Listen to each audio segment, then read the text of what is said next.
দু বন্ধুর রান্নাবাটিতে তোমাদের সকলকেই স্বাগত।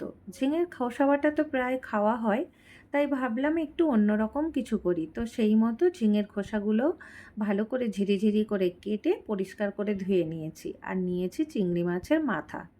চিংড়ি মাছের মাথা আর ঝিঙের খোসা একসাথে একটা মিক্সিং কন্টেনারের মধ্যে দিয়ে দেবো। দিয়ে তার মধ্যে দিয়ে দেবো আদা, রসুন আর কাঁচা লঙ্কার পেস্ট, হলুদ গুঁড়ো, লাল লঙ্কার গুঁড়ো, ধনে গুঁড়ো আর একটু লবণ দিয়ে একটা পেস্ট বানিয়ে নেব।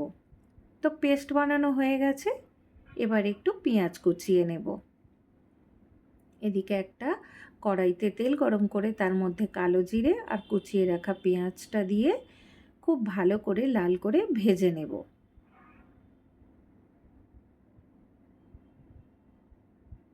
তো পেঁয়াজটা লাল করে ভাজা হয়ে গেছে। এবার ওই বানিয়ে রাখা পেস্টটা দিয়ে ভালো করে কষিয়ে কষিয়ে কিছুক্ষণ রান্না করে নেব। ততক্ষণ পর্যন্ত কষাবো যতক্ষণ না রসুনের কাঁচা গন্ধ চলে যায়। এইবার একটা বোলের মধ্যে নিয়ে নেব কিছুটা বেসন। আমি এখানে 2 চামচ মতো বেসন নিয়েছি। আর একটু কালো জিরে, ধনে গুঁড়ো আর অল্প একটু লবণ দিয়ে একটা ব্যাটার বানিয়ে নিয়েছি। আর ওই কষিয়ে রাখা মিশ্রণটা থেকে কিছুটা ছোট ছোট বলের আকৃতিতে গড়ে নিয়েছি।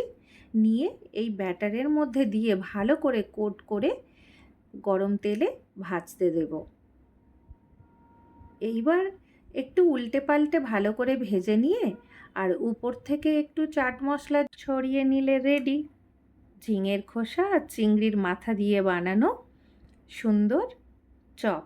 এটা তোমরা ভাতের সাথে ডাল দিয়ে খেতে পারো বা চায়ের সাথে স্ন্যাক্স হিসাবে খেতে পারো। ভীষণ ভালো খেতে হয়।